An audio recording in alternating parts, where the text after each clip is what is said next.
hand and make sure that you get a mic and before you ask the question. We appreciate it. Well, good morning to you. I mean, obviously, very excited day for us to kick off 2023 season. And I know it's spring practice is important, and going through summer training is vital, and recruiting is a priority. But now it all kind of gets to the point where you have to put all those pieces together and find out how your team handles the pressure and the heat of being strained or stressed in a great game that we all love, and try to prepare yourself to compete at the best level you can for the 12 opportunities that you have. And that, in my mind, is what fall camp is preparing us for. And so everything kind of culminates with this. And we had a good kickoff last night, and excited to get on the field this morning and see hopefully one of our themes that I'm trying to teach throughout this camp is this idea that my favorite definition of commitment is it is an obligation that restrains my freedom of action. And people don't like that, but that's what true commitment really is, from a football team or to your family. But if we handle it the right way, it really restricts our freedom of action, because we concerned with what is best for the other. And so as we go through our teaching series and obviously practice, we're excited to kind of see how we handle all of the mental and physical toughness that we must pledge to each other to have through this game and our commitment to each other. So excited about the summer that we had with Dom. I think we're bigger and stronger, look better, and believe, like I've said many times to you guys, I believe we have improved the Auburn football team through recruiting. What does that mean as far as closing the gap on the guys in this conference? I don't know yet, but we're excited to find out.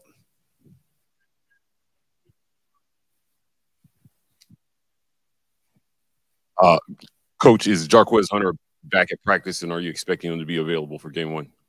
I'll say this again. I think, and this is, I understand the question, but matters related to team rules and procedures, they're handled internally, and it will not be discussed publicly.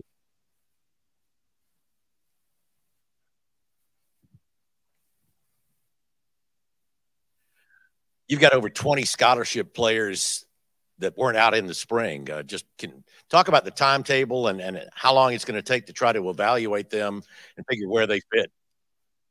Well, that is the most uncomfortable.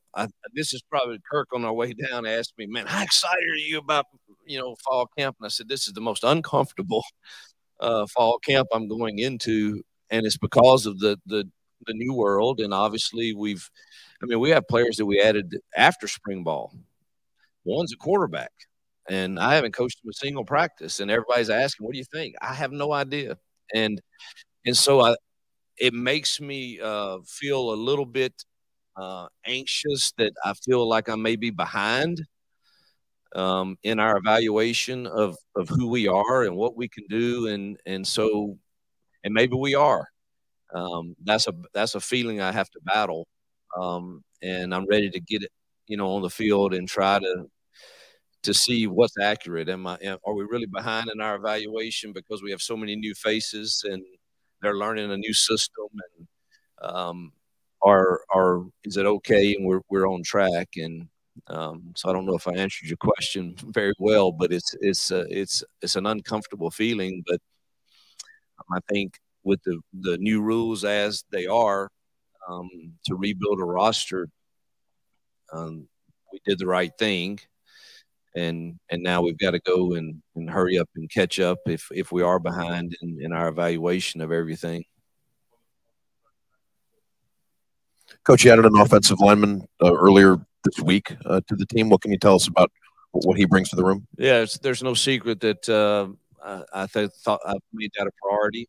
And Dylan was a highly recruited kid out of high school, and I thought that when he went in the portal, Jake had a relationship with him already. So did Darren Hiller, who's a new staff member here who's been with me before. And I think that gave us an edge. Man, he is a big, good-looking dude, and he's a freshman.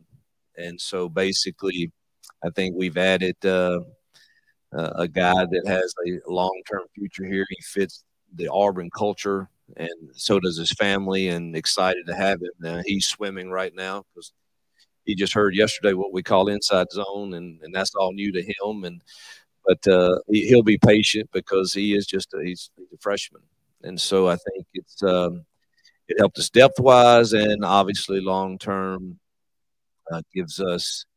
And truthfully, you got a guy that's locked in that can't transfer because of the one time, and that's something that plays into it also. Right here. Talk about the uncertainty with Peyton. But you know him. You've talked to him. You spent a lot of time with him in the last few months. Talk to me about your relationship with him and what you've kind of gleaned about him so far. It's impossible for you not to visit with Peyton because he demands it. I mean, it's like I'm on my phone every day. Hey, Coach, you got any free time today? Hey, Coach, you got any free time today? And he's and I love that about him. And so yes, I feel very comfortable with who he is and his leadership and his desire and his preparation and his football IQ. But you got to make plays, and haven't seen that yet. And truthfully, I'm excited about the competition between he and Robbie and Holden. So I think it'll make them all better. Just the competition at wide receiver has ramped up dramatically too. Just what are you looking for out of those guys early on? Because that's probably one of the spots without pads that you can kind of clean a little bit from the newcomers that you hadn't seen on the field so far. Yeah, we needed to overhaul that room and improve it for sure. I say that, and truthfully, I don't know. The evaluation sample was so small for most of them because this system is totally different than what they've played in. And we've got to have those guys have production.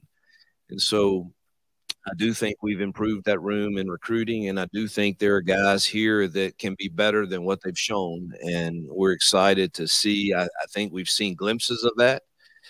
But now we've got to go and do it when it's real and live. And we are excited about the fact that I think we've improved that room for sure. You've talked in media days about sort of the long-term plan for the quarterbacks in fall. Here in these first few practices, what are you kind of looking for from them as you guys get underway? Create pressure in adverse situations and see how they respond. And, are they evaluating the coverages correctly? And is the ball going to the right spot? And is the decision to stay with the run or get into the RPO, pass off of that? All of those things will be evaluated. And who does the team really rally around the most? And, Amani and I and Kent sat down, and I think we have a really good plan of the rotation between those three guys, and they're all going to rotate for the first 5 practices pretty evenly amongst the 1s and 2s and 3s, and we'll evaluate all those reps and kind of recalibrate, I guess the word, and sit down and kind of go from there after the first 5. Coach, you talked about it briefly in your opening statement about you had a big week recruiting, and although neither of those guys are going to be here this week on this team, can you carry that momentum and that juice and that energy into fall camp? That is a great challenge for me. It's one of the reasons I hired Monty, truthfully, so that I can be very active in recruiting. I think I've talked to most all of the top 25 guys this week. And obviously we're still trying to hammer the 24s and carry that momentum that we have from this past weekend on into fall. I feel good about the momentum we have right now. Obviously, it's never over in this conference when you're recruiting. And so you've got to keep up the lines of communication and make sure that they still feel the same way about Auburn a few months from now as they did this past weekend and some before that. But we're on the right guys. And there's some big decisions that are coming up soon that that we're involved in, and hopefully a few of those will go our way. Hi, Coach. Curiosep, WVTM 13 in Birmingham. On that same notion of recruiting, some would say that here in the SEC, it's a different ballgame when you enter that and add in recruiting, NIL, transfer portal. And it seemed like you've had immediate success. How do you feel that you've adjusted in this short amount of time with all of that said and getting the team prepared? And what's been the ultimate challenge getting back into this? I've always felt like, I want this to sound the right way, that I was pretty decent at recruiting, and that I had a good plan and a good plan for the staff. So I'm not really shocked that, and I think it's easy to recruit to Auburn. I mean, this is one of the elite programs in the country. Maybe we haven't had the production in the last few years that is expected. I wasn't here. I don't know. And so I'm not really surprised that you can recruit at Auburn. How have I adjusted to the new college football world? I'm still adjusting, truthfully. It's different. And you're in conversations all the time with your administration and your people, and with Rich and John and compliance, and trying to, hey, man, what is the best way? I'm open to advice to manage this new world of and then, I work hard at managing our locker room, and that's difficult because, I'm a relational coach. I think that's one of the reasons that we've had success at most places I've been. And it's you wonder, does my way still work? And we're getting ready to find out. And that's, so I'm still adjusting to all the new things that are a part, but I'm not a complainer, and there's no need in complaining. You don't control it, and it is what it is. And some of it I like, some of it I don't. But we've got to handle it and be the best at it that we can be. Right here, Coach. As practice begins today, is there a group that particularly excites you? And then is there a group that you're looking for the most improvement as camp begins today? Well, I'm excited to see a lot of the new guys, truthfully. If there's a room that really excites me, I mean, I'm excited about our O-line. I really think we've improved ourselves there. And again, I don't know how much we closed the gap on that. And I think we've got to improve our mental toughness and our attention to detail in the secondary. I do think we have some talent there, but it's some older talent, and then there's some really good young talent. And I don't think any have been stressed and strained enough to where that we need to be. But I do think we have some talent there. So I want to see them improve that aspect of it. And obviously the quarterback room, you're excited to kind of see how they compete. Coach, with this being your first fall camp at Auburn, I know you said you were a little uncomfortable going into it, but what are you really trying to emphasize to all of your players during this fall camp? The commitment it takes to win today.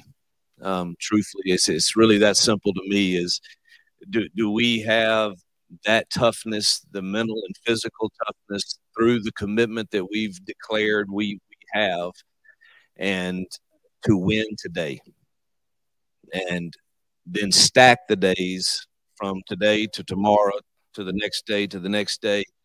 And that is the secret sauce. And the team that can do, listen, most people in life, in my opinion, and I'm guilty of this too at times, we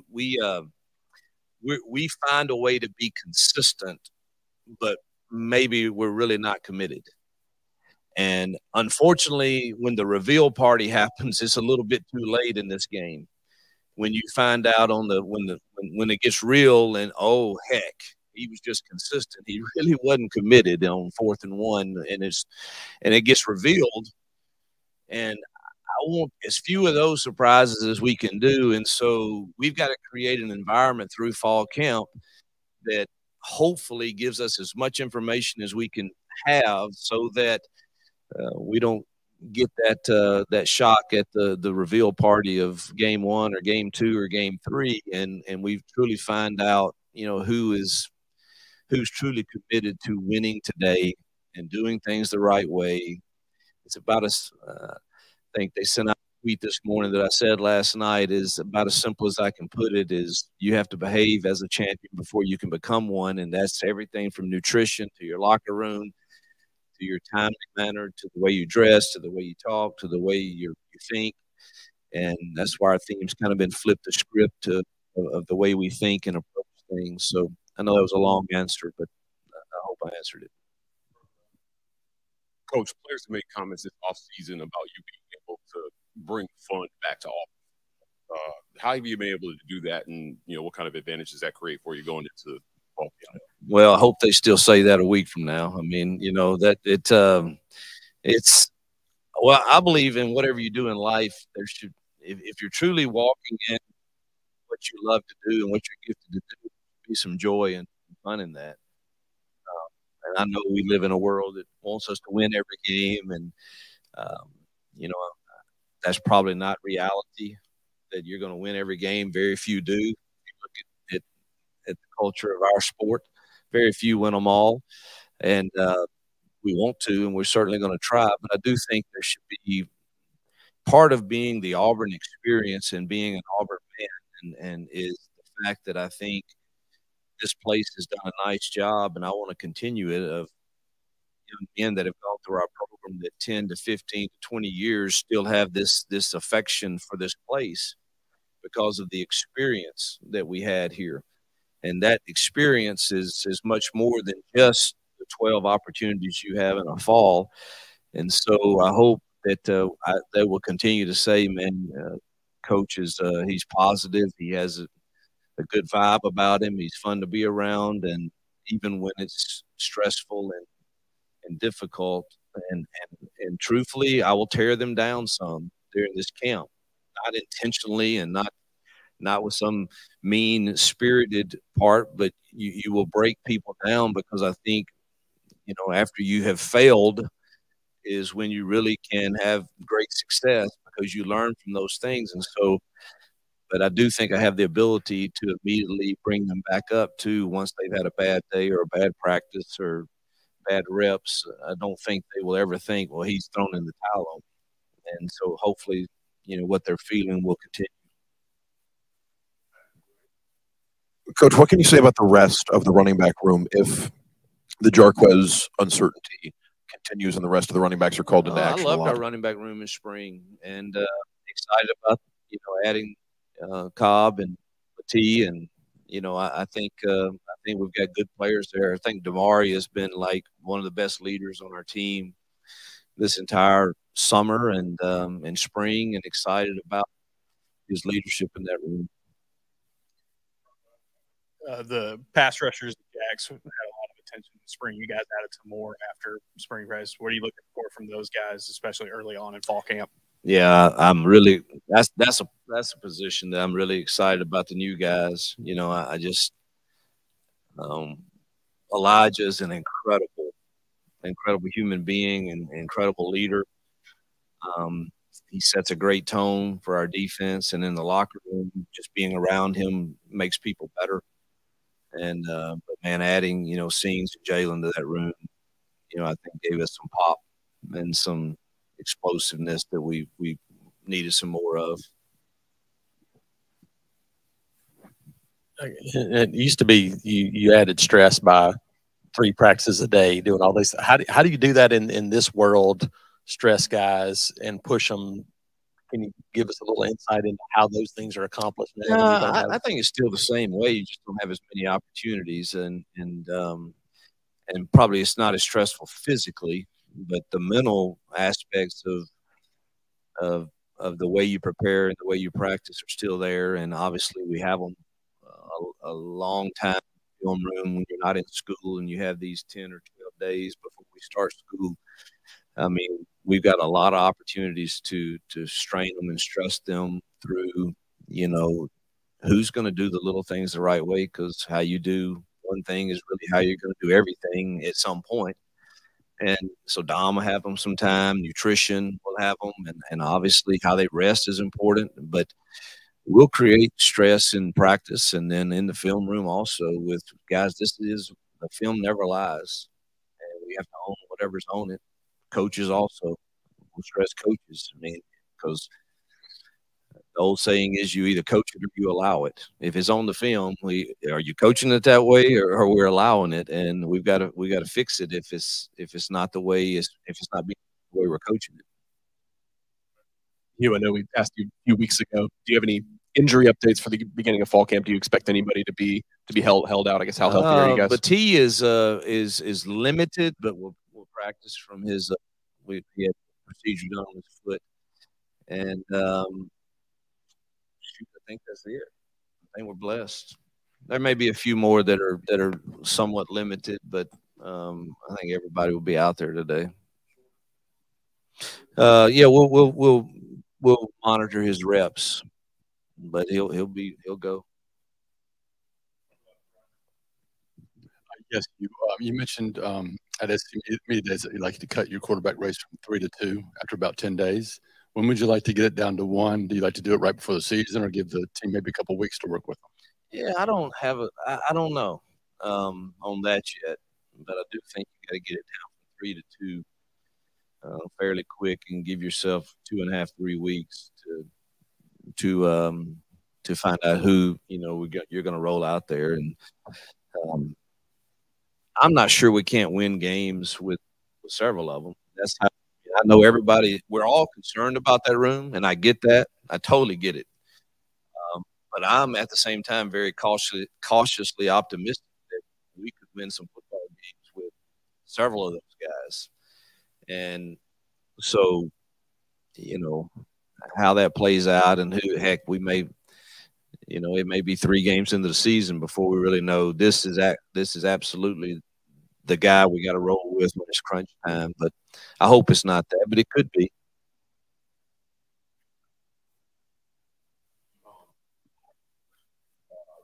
So is it safe to say that you maybe don't feel like you have to have a bona fide starter going into game 1 at quarterback? Well, we'll have a starter. Does it remain bona fide? Show me the stats from game 1. And, it comes down to, how's the quarterback judged? His quarterback is judged by how the team plays around him and his win-loss record. And obviously, if you're superior to your opponent at some point, that can be misleading. So you have to dig a little deeper and see how he really performed with what he's asked to do. And we obviously will have a starter for game 1, and it will be his at that point to take and run with. Or obviously, we're not going to sit there if we're sputtering, and when I think we have other kids that can play. So, but we'll have a starter game 1. Yeah, you just added Senda the other day. Are you finished adding players for the 23 roster? Well, I will never answer that with the definitive. Do I think so at this point? Yes, but heck, I don't know. I mean, this new world, I get kind of surprised all the time in this new world, and so I just I would hesitate to ever put myself in a box where you thought I misled you or something. So I think we are at this point, but I would never say never on that. Yep. Thanks, guys.